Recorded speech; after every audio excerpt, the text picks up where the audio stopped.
Hello, readers.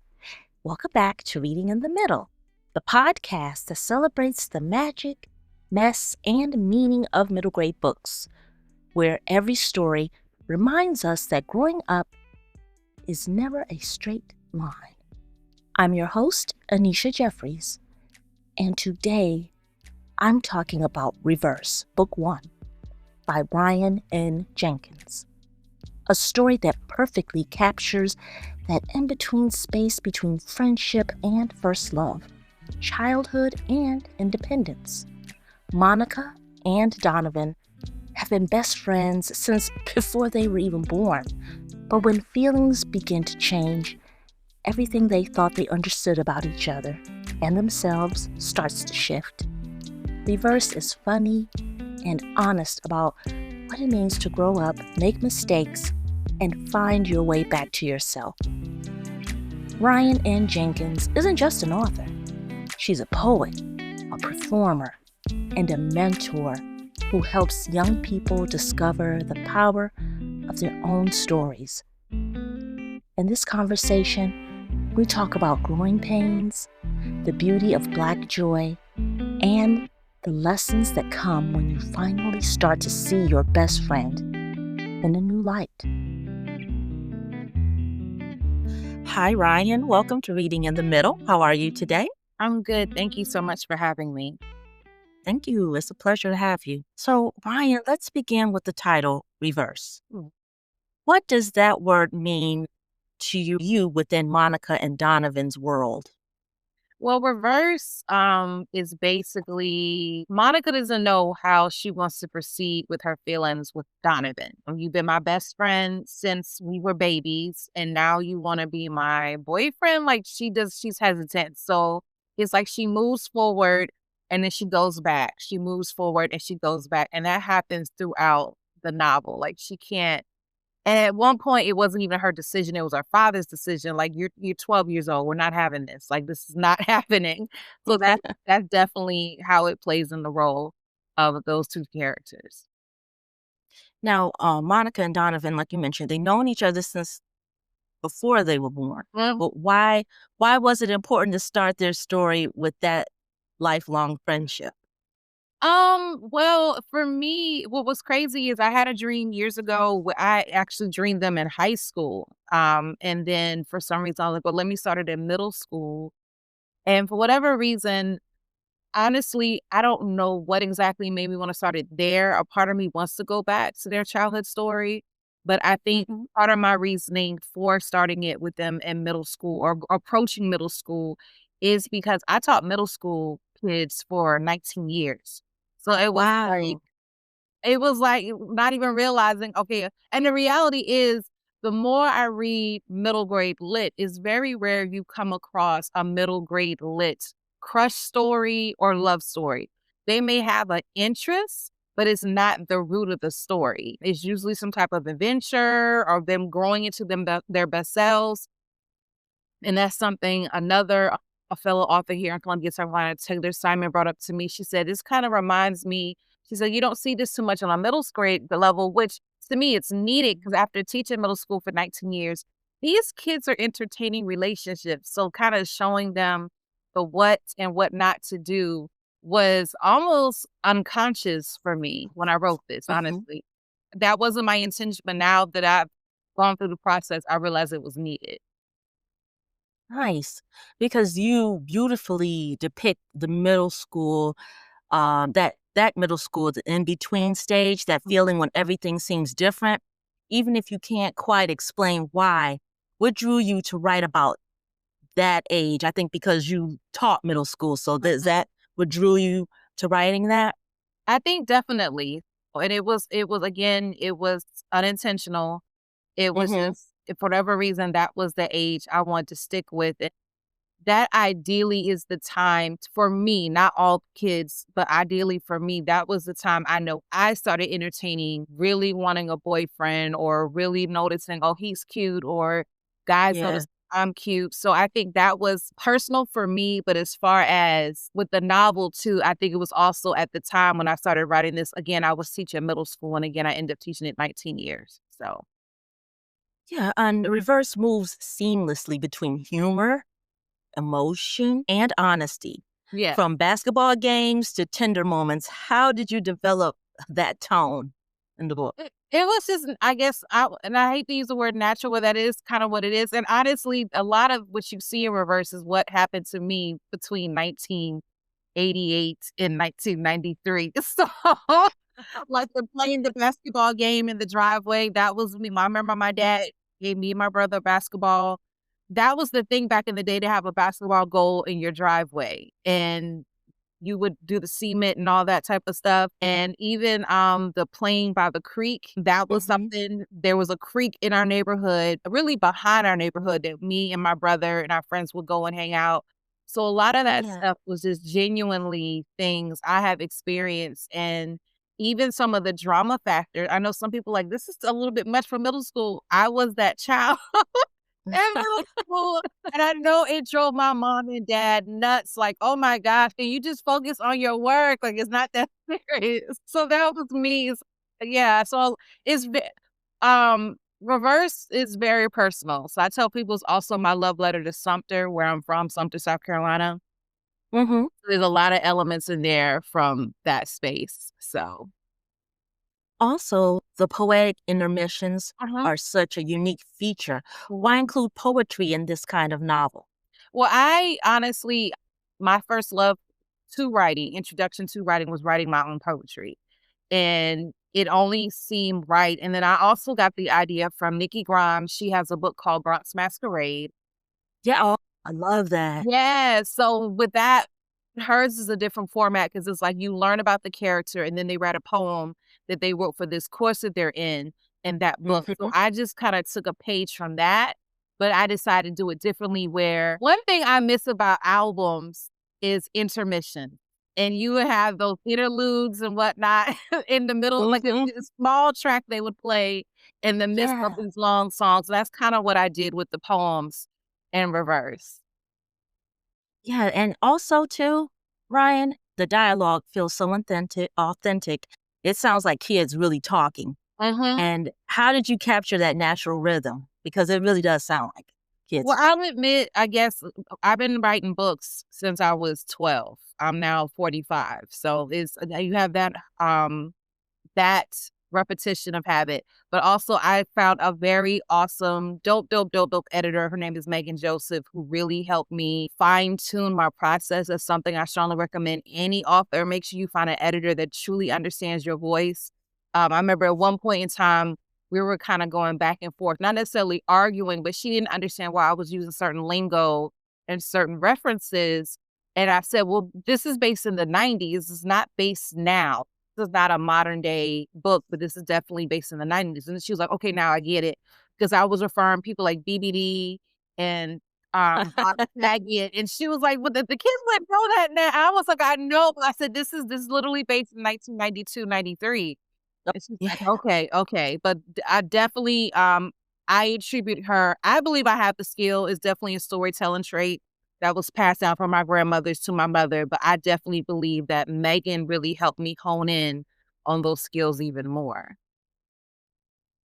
Also, family relationships, moms, cousins, backyard cookouts, they play a Yeah, crucial role. yeah. And how did those relationships influence Monica and Donovan's journey? Well, I just wanted to, show how, I wouldn't say this is the majority of the novels, but you have some novels you just have the single parent relationship. Not saying that's people's narratives, but I love reading novels that reflects. I know me growing up, I had two parents growing up and in the household, and that was the majority of my friend group. That's how we were structured. So, but one thing I was very intentional with is the influence and the safety they felt with their parents. I'll admit I love my mom and dad, but there was a level of safety that wasn't there where I couldn't just come and talk to them about anything. So the fact that Monica finally broke down and told her mom about the first kiss with her and Donovan, the fact that she felt in ease with that, the fact that Donovan can go to his dad and say, I've been having these dreams and I think I like this girl, having that comfort level to help them navigate. Because even though they did do some crazy stuff, it wasn't Mhm. because of the relationship they had with their parents. And I strongly recommend parents and children to read this together because maybe some parents can see where they can check themselves and how they parent their child, and just they'll be surprised at what they will gain from having a level of safety and comfort with their children, that their kids can come and talk to them about just about anything. And sometimes you may not want to hear what they have to say, but the fact that they are willing to come to you and not to their friends says a lot. It does. And you mentioned that kiss, the unforgettable kiss. It was Mhm. sweet, awkward, and full of emotion. What emotions did you want readers to experience during that moment? It's just that is real and that it happens, but I love how it was so innocent. It wasn't Hmm. grotesque, it wasn't vulgar. Automatically when people think about anyone under 16, let's be honest, kissing, they're like, "Oh my gosh!" But the reality is, if some parents are really honest about their experience, what they went through, they can recall their first kiss, and it was probably under 16 for some of them. So just given that innocent moment, immediately when you said that, I flashed back to a scene. Um, it was My Girl with Macaulay Culkin years ago. Yeah. It was that when they experienced that, and it was sweet and innocent. So just knowing that um things can happen and it's just innocent. And I think that's the part Monica's parents battled with. And I think a lot of parents battle with, that you think if your child engages in things, they're going to do what you did when you were that younger because you were maybe a little bit more advanced. And that was definitely a struggle, I know, with my family too. It's just like you just automatically assume your child is going for this lifestyle. And the reality is an innocence with it. So Now, through Donovan's perspective, we see a boy learning respect and emotional awareness. What message do you want middle grade boys to take from his story? be yourself. One thing that I take joy in, my son is now 19 and a half, and I just love the fact that he has always felt comfortable being himself. He didn't feel a need to be the wannabe thug, which is something our Black boys in suburbs feel a need to embrace when they don't have to. He didn't feel a need to not put his work in. He did best in his work. My son was the exact same way. Even when it came down to athletics, he loved being an athlete, but he made sure his grades were on point. So it's just one of those things where I want our boys to embrace, be who you are and don't feel a need to chase something that you're not. So Thank you, Mom. Great job. Great thank job. Now, having written poetry anthologies, a picture book, and a YA leaning middle grade novel, how did writing reverse challenge your creativity? Oh, it challenged it to a point where it was poetry is easy for me. It's really easy for me. And I just putting the poetry anthology is about either easier. But when you come down to a novel, making sure that it's fluid, making sure that you're not repeating yourself, making sure that that actually makes sense with that character doing this. Like I'm finding myself now going through the sequel that I'm working on now and just making sure it lines up with what happened in the previous chapter and you're not repeating yourself. And at one point, Reverse did not have a true antagonist. And then my editor helped me see, no, because at first I thought, okay, Monica's dad is the antagonist. And she was like, no, let's add something more. So that's when we added Delilah. I'm really Delia. I keep on mispronouncing her name because I don't know what I want to call her, but I just know it's Delia. But we added Delia to the mix. So it's just, and then at one point it was where reverse starts, where reverse ends, that was actually the middle of the original book. And I had some beta readers. Yeah, and my beta readers were like, this book is too long, Miss Jenkins. And I was like, okay, because they were former students. So right where reverse ends, I made that the new ending, and then that's when you have Retreat that comes in. That's going to start with them in the 8th grade, and then kind of backtrack and go forward and whatnot. So and then this is making sure it's authentic. Like during the process, I would every now and again when I was doing creative writing with my students, I would bring up the book and read it in front of them, and they're like, "Oh my goodness, you should do such and such and such." And so that was my way of getting feedback. And then it was just like I would go to my little cousins they're older now, they're in their 20s. So it was definitely it really pushes you creatively because you want to make sure you get it right. Not saying it's going to be Mhm. perfect, but you do want it to be right because you want it to be authentic and relatable. And that's what it is. It really Thank is. It you. it does, and it celebrates young Black friendship and first love with joy and authenticity. How do you hope this story contributes to the conversation about representation in middle grade literature? Oh my gosh. So like it is so awesome. Well, I will say, because as someone who reads a lot of middle grade lit herself, a lot of YA lit myself, the representation there is just getting us out there and getting us more on shelves and whatnot. I definitely, because I there's a lot of authors that I follow and I admire, but at the same time, I just love how, again, I might not be the first, but I feel like I am because I have yet to read a book that show not only the authentic of friendship, but how friendship can morph into a possible relationship in your first crush. So showing that, just showing people more examples, again, parents having that openness with your kids, Mhm. showing our boys, showing our girls, it's okay to do the right thing. You don't have to be the troublemaker or want to be the troublemaker. So just adding to that to the narrative, so showing them positive relationships. Because there were times, well, matter of fact, I'm speaking more to the next book where Monica's gonna be confronted physically with people wanting mad at her for certain things, and she has to decide, am I gonna, jump the gun, or am I gonna just do what my mom and my daddy tell me to do? So that's more 8th grade. But it's one of those things where I hope and I am glad that it adds to the story, add to the list, Mhm. and just people reading this, I believe, will gain so much from it, just emotionally, socially, especially within your family and hopefully within yourself as a confidence booster that either A, I'm good the way I am because I've seen Monica's just like me or Donovan's just like me, or I would have strived to be like Monica and Donovan because it works to be the good Mhm. person while still having fun being a middle school student.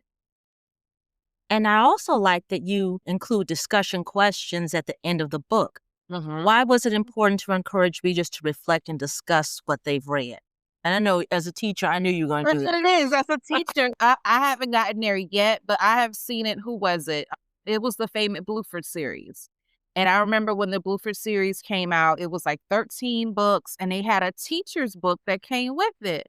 But when I say those were the most mundane, redundant questions, it was like repetitive, but people bought it. So I'm thinking more of a marketing perspective, but also I can even go back to Sharon Draper. Sharon Draper on her website would have these discussion activities, these discussion questions and activities that you can do in the midst of a novel study.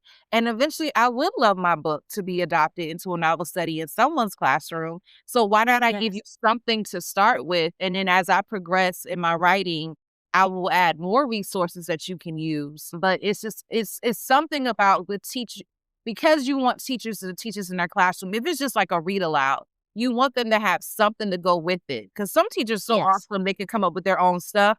But that new teacher who doesn't know what to do and how to do with it, you give them something to start with. Excellent. Mhm. Now, I also want to ask you, you also run the Crown Her mentoring program, Mhm. which helps young girls and writers find their voices. Mhm. How has that experience influenced your storytelling? Well, I'll admit the Crown Her focuses on just, my girls, my mentoring girls. With Crown by Nichelle LLC, I hope matter of fact, I have a client, we're gonna start working together in December, working them through the publishing process. But, with Crown Her, it's basically a group that, matter of fact, the group was originally called Roses. We're transitioning under a new name. I've been with this group since 2000 I've been with the title since 2009 as far as Roses. It's just a bunch of girls who either at one point we ran into each other while I was teaching middle school, or they were in my class and they decided to be a part of this group. So the group of girls I have right now, about 15 girls. The youngest is a sophomore. So we have sophomores up to seniors. And basically, I'll admit we don't get too much into creative writing with them yet. But what I'd like to do Okay. is reflections. Like we were watching a video where, oh gosh, it was Morris Chestnut, and I can't remember the other guy who plays on Reasonable Doubt. And they were saying how we need to protect Black women. And we reflected on, okay, what did you pull from that? What do you think? Did you agree or disagree? We do more reflection that way through our writing, that way. Mhm. Um, And then as far as like Crown by Nichelle, LC, which is really where my publishing is, what I have done, free Bodo, even though I look forward to being paid for it, is I have done writing workshops with either middle school. I even worked with a writers group that they were like songwriters, Ooh, poets, and okay. they were adults. And I did a writers workshop with them and just taking them through writing activities to help, open up that dam, to open up those ideas and whatnot. I've gone to different youth groups and done writers' workshops with them, whether it was poetry, spoken word. So it really makes you want to go home and write something yourself when you're done with these workshops and preparing. But I definitely love it because I think it's part of it's the teacher in me that loves it, and that's Mhm. part of that connection there. Now you must have a notebook always like handy so you can write things down, right? Yes. Yes. Matter of fact, I had to, matter of fact, restock it because normally I'll just pick whatever I can, but I'm trying to be more intentional. If it's not my notebook, it's my phone. Like I have in a minute, if I hear something and I feel like the words are moving too fast for me to write it, I'll get my voice recorder out and record myself. As a matter of fact, you just reminded me that's one of my next to-do lists is to go through my voice note apps and jot down these poems I hear and finish them. So, Wonderful, wonderful. Okay, Ryan, it's time for our rapid fire questions. okay. This is where you just say the first thing that comes to mind. Are you ready? Yes, I hope. You're ready. Okay. Monica or Donovan? Who's more competitive? Definitely Monica. I agree. If Reverse had a theme song, what would it be? Um, is it If It Isn't Love by New Edition? Oh, yeah. Okay. Yeah, yeah, yeah. Favorite nostalgic snack for middle school? Kool-Aid and chips. Strawberry Kind of Kool-Aid chips. or that, or red Kool-Aid, as we used to say back in the day. Yeah, yeah. And chips. Yes. The wavy Lay's probably? I can't remember Okay. what chips were out back in the day, but I just remember just loving chips, and I still do, that's the problem. Oh, yeah, I like Lay's, Doritos, wavy Lay's. I like those. Poetry or prose, which feels more like home? Oh, poetry. A book that made you fall in love with reading. Imma go with Bronx Masquerade by Nikki Grimes. Awesome. Which character from Reverse would you like to have dinner with? Crazily, Monica's dad, Lawrence, just to like, "Dude, why are you being so hard on her?" Like like, what just a little bit, yeah. 3 words to describe Reverse. Um, mhm, loving, funny. Imma go with crazy. I don't know what else to yeah, crazy. Okay. One piece of advice for readers navigating friendship, change, and first love. And you mentioned this, but I'm going to ask again, will there be a second book in the Reverse series? Okay. With the first question, just be honest with yourself. Like be honest and be willing to accept whatever the consequences. That definitely comes up in the book when Monica and Donovan are shut down by her father. Donovan cannot accept that. And that ends up causing a problem. And I don't want to get too much into it. And so just be willing to accept the results. As a matter of fact, I want to say even her dad, I mean, Donovan's dad told him that, like, dude, if she doesn't like you, be okay with that. Don't turn into a stalker. Like, so be okay Yeah. with that. Good message. Good Yeah. message. So, as far as yes, there's definitely a second book, Retreat. Hopefully, it will come out 2020. It just depends on me and my editor because there's other books I want to release before that one. It's potentially going to be a 5-part series. Ooh. So at first it was going to be 4, but then in my creative thinking, I came up with another book that will be in between.